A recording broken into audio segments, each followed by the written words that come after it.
To cap off our program for the afternoon, Frank King takes center stage. King is a professional speaker, comedian, and mental health activist with over 30 years of experience, having his audience, leaving his presentations, loving life.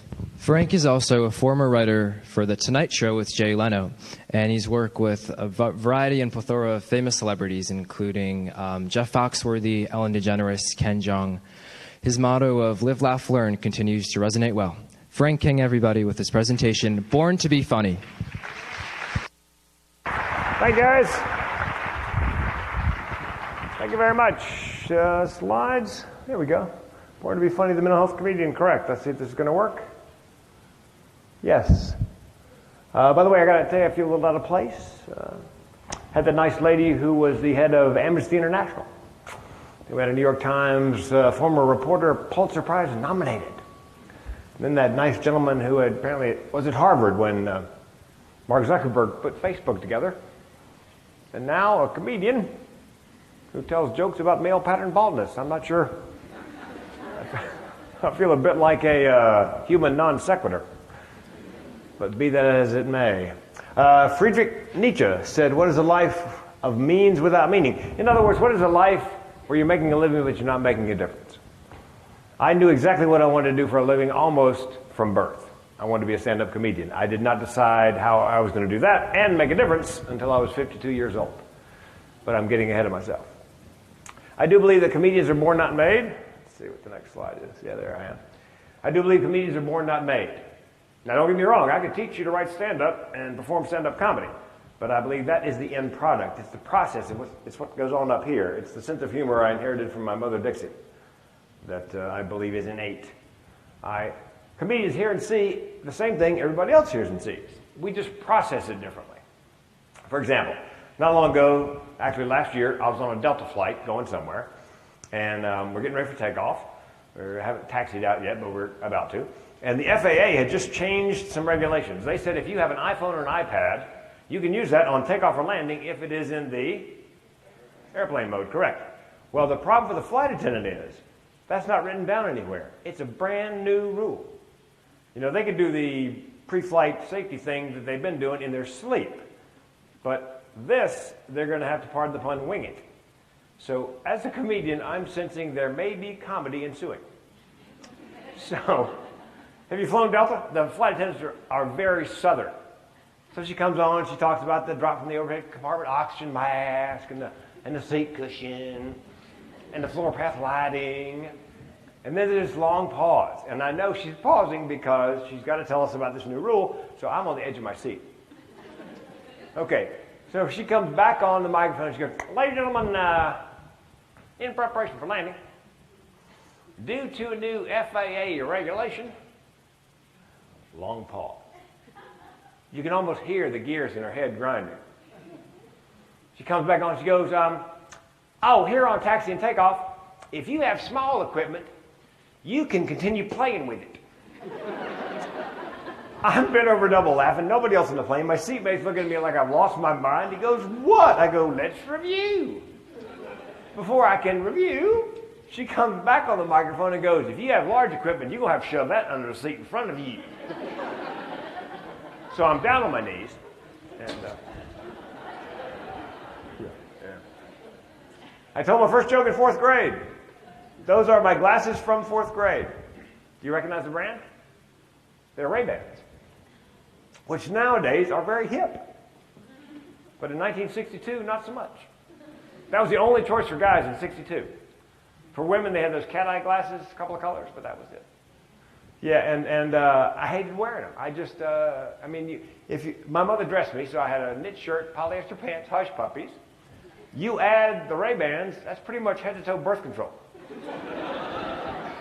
A woman is not going to get anywhere near you dressed like that. So, but I mean, I am terribly nearsighted. My entire family, I thought if we ever did Ancestry.com, it would come back that we were all descended from a tribe of people that lived on the island of Myopia. Which, by the way, was conquered over and over because the native population never saw the enemy coming. My teacher, Ms. Dark, as my mother would say, in her infinite wisdom, decided the best thing to do was desensitize the entire class to my glasses. So she had me come to the front of the room, face away from the class, put on my glasses, turn back to the class. She peers down, she goes, "See, you look intelligent." It's the first joke I ever told. It was an ad lib. I said, "Yes, that would explain all the laughter." She excused herself to go to the teacher's lounge, coughing as she went. Years later, I saw her in the Winn-Dixie grocery store. She goes, "Frank, do you have any idea why I went to the teacher's lounge?" I go, "I have no idea." She goes, "Because that was the funniest thing a child's ever said to me. I was afraid if I laughed in your face, you'd just be crushed. I would crush your spirit." So, fourth grade, when I was in fourth grade, 1962, thank God there was no Ritalin. No. Because if there had been, being the class clown, they would have drugged me into a stupor. I would have spent the entire day face down on my desk, passed out in a pool of my own saliva. Thank the Lord they didn't have that. They didn't have this either, by the way. STEM. Are you familiar with STEM? Science, technology, engineering, mathematics. Yeah, I mean, I can do all these things, but if that had been the curriculum when I was in school, I would have wished I was face down on my desk, passed out in a pool of my own saliva. Yeah, because I'm this kind of guy. Science, technology, engineering, math, arts, humanities. That's me. That I can. Do you guys know? I have a couple little dirty little secrets about STEM. Do you know this? They test all of the 15-year-olds in the world once a year on those 4 competencies. And then they compare test scores country to country. And the United States, everybody's all upset. We always finish like 26, 27 out of 37 industrialized nations. So they instituted this STEM curriculum. Well, here's a dirty little secret. The countries that beat us year in and year out don't use the STEM curriculum. Yeah. You know what they do to get higher test scores? This is crazy. They train their teachers better, and they pay them better. The average starting salary in those countries for a teacher is the same as the average starting salary for an engineer. Yeah. And they get better results. Go figure. So I know. But I'm an arts and humanities guy, so I'm a little bit prejudiced. Those are the secrets I was going to show you. This is what we had when I was a kid. Not STEM, we had SESMA. It was science, English, social studies, math, arts, humanities. It's a darn good thing we had arts because when I got to high school, I took 3 years of drama. No arts, no drama. Took 3 years of drama, and that's why I'm a comedian today. That's why I'm the mental health comedian today. Not because I was good at drama, ironically, because my teacher, Miss Paulette Dyson, thought I was horrible at drama. Well, it's her job to cast all the productions, and I auditioned for every play for 3 years. No speaking parts. Yeah, by the spring of my senior year, I'm thinking, I believe there's a pattern here. So you know what I did? I thought to myself, if I do stand-up comedy, I could write, direct, star, and produce my own little production every night. I'll show them, so I did. That's me. Senior talent show, Broughton Senior High School, Raleigh, North Carolina. First person ever to do stand-up on that stage at the talent show. Now, what I don't know is why I'm dressed like a manager from IHOP. But as my mama would say, be that as it may, I won. So I ran home, told my mama, I'm going to be a stand-up comedian. And my mother, who smoked 3 packs a day, said, no, son, you're going to college first. After college, when you graduate, you can be a goat herder for all I care. But let me tell you something, you're going to be a goat herder with a degree. Which I went to UNC Chapel Hill, got a liberal arts degree, didn't hurt me none. Married my high school sweetheart, big mistake. Yeah, well, she's a wonderful woman. We just had nothing in common. But you know what they say? I'm sure you guys heard this. Opposites attract. Yep, she was pregnant. I wasn't.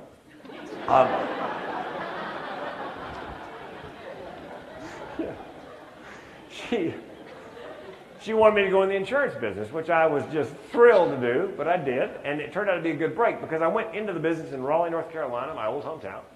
They transferred me almost immediately to San Diego, California, where they have a comedy store to this day. Beginning of the end of my my insurance career. Because once I set foot on stage at the comedy store, I heard a voice in my head say, I'm home. Yep. And the audience, I did 5 minutes and it rocked it. My first time. Well, it was 5 minutes I'd written about moving from North Carolina to California. You know, fish out of water kind of a thing, culture shock. My favorite bit, the one I closed with, was this. I'd never seen guacamole. Hell, I grew up in North Carolina. I'd never even seen an avocado. So I'm at a cocktail party. I pick up a chip. I'm headed for the bowl. I look down just in time to see what appears to be a large supply of green spackle. So I'm hovering, And the hostess comes over and goes, oh, Frank, you're from North Carolina, right? Oh, I bet you've never seen that. That's guacamole. It's good. I said, yeah, but it was the first time somebody ate it. Audience laughed, never looked back. That was April of 1983. By December 1984, I had won the funniest person in San Diego contest at Improv, and I had 10 weeks of comedy booked on the road. And let's see.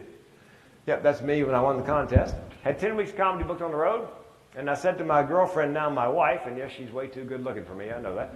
I said to Wendy, I'm going on the road to be a stand-up comedian professionally. You want to come along? And inexplicably, she said yes. So we gave up our jobs, put everything in storage we couldn't fit into my, wait for it, Dodge Colt, and hit the road. We hold the record, she and I, for the longest non-stop comedy club road trip ever. 2,629 nights in a row, non-stop. Yep, comedy club to comedy club, hotel to hotel, worked with some amazing people. Wrote for Jay Leno for 20 years. Extremely nice guy. I opened up for Kevin James, yes, and Adam Sandler. Opened up for Adam Sandler at Duke. Man, that was a nightmare. Well, picture this. Ladies and gentlemen, one night only from Saturday Night Live, Adam Sandler. But before that, a guy you don't know telling jokes. You suck! Get off the stage! 30 minutes of that. Ellen DeGeneres, opened for her in San Diego. Jeff Foxworthy, Larry the Cable Guy. That's funny, I don't care who you are. Seinfeld, worked with him and Charlie Goodnight in Raleigh before he was Jerry Seinfeld. Jim Carrey, he used to do just impressions. You guys know that? Strictly impressions before doing stand-up comedy and then, of course, acting after that. Jon Stewart, also worked with him at Charlie Goodnight in Raleigh. Robin Williams, I know, I'm sad to say. I do believe he battled bipolar, and that's why he's no longer with us today. The reason I came off the road was I went to work at a radio station in Raleigh, North Carolina in 1993. They wanted me to co-host a morning show on a rock station, so I took the job. Part of the job was being an MC and host at the Charlie Goodnight's Comedy Club in Raleigh. And there were 3 comics who were starting right then, who have gone on to much bigger and better things. You may not recognize this guy. His name is John Reep. He was a Hemi guy. He was in Rodney's short-lived sitcom. I bet you recognize her. That's Retta Surley from Parks and Rec. And she's now in this new show called Good Girls, where she's co-starring. She's done very well. And I'm almost certain you recognize this guy. Dr. Ken! Yeah, I was in Raleigh. He was going to Duke Medical School in the daytime and hanging out at the comedy club at night. So, yep. So my job at the radio station lasted April 93 to July 94. And I got fired. Because there's 2 kinds of people in radio. People who have been fired, people who are going to be fired. Just the nature of the beast. And my plan had always been to go back on the road and do stand-up in clubs, but the problem was the club scene was fading. The good news was I am relatively clean when it comes to comedy, so I could make the shift from the bar room to the boardroom, from club comedy to corporate comedy. The best news is I discovered that corporate comedy pays a whole lot better. Yeah, you can make as much in one night on a corporate gig when I started in corporate that I can make in a week at a comedy club. Well, because the meeting planners, they're not so concerned that you are funny. They just want to make sure you're clean and don't offend anybody. And they're willing to pay a lot of money for it. So by the time my corporate comedy career came to an end, peaked, right before the recession, foreshadowing, I was making 3 times what I would make in a week at a comedy club doing corporate comedy. Let's see what the next slide is. Oh, also opened up for Jamie Dimon at J.P. Morgan Chase. But that's another story for another TED Talk. Yeah, great guy, and a great sense of humor, by the way. So corporate comedy was going really well until the recession. Then the bottom dropped out of the stock market, the bottom dropped out of the corporate comedy market, and my income fell 80% overnight. My wife and I lost everything. We'd worked for 25 years in a Chapter 7 bankruptcy, and I was depressed and suicidal. And I didn't tell you this, but I inherited 3 things from my mother. I inherited a sense of humor, the cholesterol of the average deep fat fryer, and something called generational depression and suicide. Yeah, my grandmother died by suicide, my great aunt died by suicide, and I came very close in 2010 to taking my own life. Well, I've been depressed off and on all my life, and I've been depressed at some of the best times in my life, and I always worried, what's going to happen if I'm depressed at the worst time in my life? And I found out. I had an itch on the roof of my mouth I could only scratch with the front sight on my nickel-plated .38. Yeah, spoiler alert, didn't pull the trigger. Yeah, I've got a friend of mine here named Glenn Friesman who came to see me as another speaker. When I said that, he heard me say that, he goes, how come you didn't pull the trigger? I said, Glenn, could you try to sound a little less disappointed? Is that... Well, I have two mental illnesses my mom gave me. One's called major depressive disorder, depression. The other one's called chronic suicidality, which means, for me, the option of suicide is always on the menu for problems large and small. I'll give you an example. Last year, my car broke down. I had three thoughts unbidden: get it fixed, buy a new one, or I could just kill myself. That is chronic suicidality. And I'll bet you there's somebody in this room right now who just heard me say that, who thought they were the only person on the planet who thought that way. And they'll probably come up to me after the show and go, man, I thought it was just me. No, there's a name for it, and there's lots of us. So, good news is, of course, I didn't pull the trigger. Best news was, at 52 years old, I finally realized I have a way to do, perform and make a difference. Because every year in the United States, 44,000 people die by suicide. Now, the good news is, you can do something about that, you can make a difference, you can save a life, and you can do it by doing something as simple as starting a conversation. Let me make sure I got that's Judy's book. Yeah. Hang on. Yeah. This, by the way, Judy Carter's book. It's called The Message of You, Turning Your Life into a Money-Making Speaking Career. Yeah. It was Judy's book that made me realize that my depression, major depressive disorder, and chronic suicidality was something that people would want to hear about.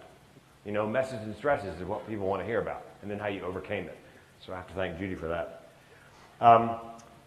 You can do something about it. You can make a difference. You can save a life, and you can do it by doing something as simple as starting a conversation. You can do it in person. You can do it on the phone. You can do it on Facebook. And I'll let my new BFF, Renee LaBoa, tell you about that. Hey, Frank. I didn't tell you that you were the reason I decided to stick around. There you were, putting a face to what I was feeling. I no longer felt alone and unseen. It was your Facebook post on suicide. I felt hopeful for the first time in 2 years. You gave me the courage to stay and not just survive, but to dream again. Now that I've watched your TED Talk, I know that there are no accidents. We were meant to meet, and I am grateful that you not only saved my life with your post, but you are now my mentor. I bet you didn't know you signed on for that. You have my never-ending respect for the work that you are doing to bring awareness and understanding to our disease. By the way, you made me cry. Big love, and thank you. The question always comes up, how do you start the conversation? And I do it every week. Earlier this week, I spoke at Kansas Wesleyan University on college suicide prevention. The reason is, every year in this country, 24,000 college students attempt suicide. That stadium holds 24,000 people, to give you an idea what 24,000 people looks like. 1,100 in their lives. That's 3 a day, every day. Again, you can do something about that. You can save a life. You can make a difference. And you can do it by something as simple as starting a conversation. Now, the question always comes up, how do you start the conversation? Well, here's the good news.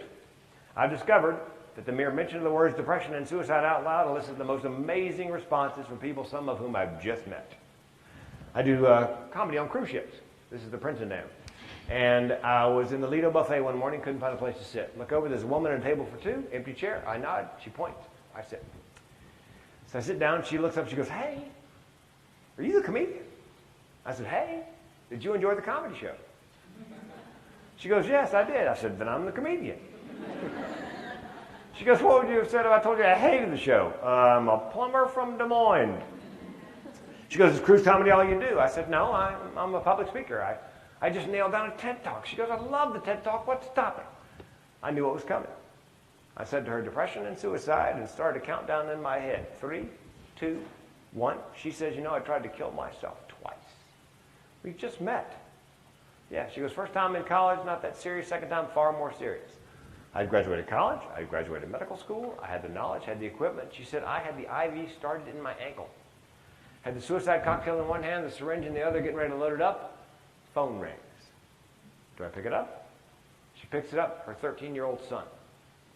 She goes, I don't know if he had a premonition or heard something in my voice, but he said, Mom, don't do anything.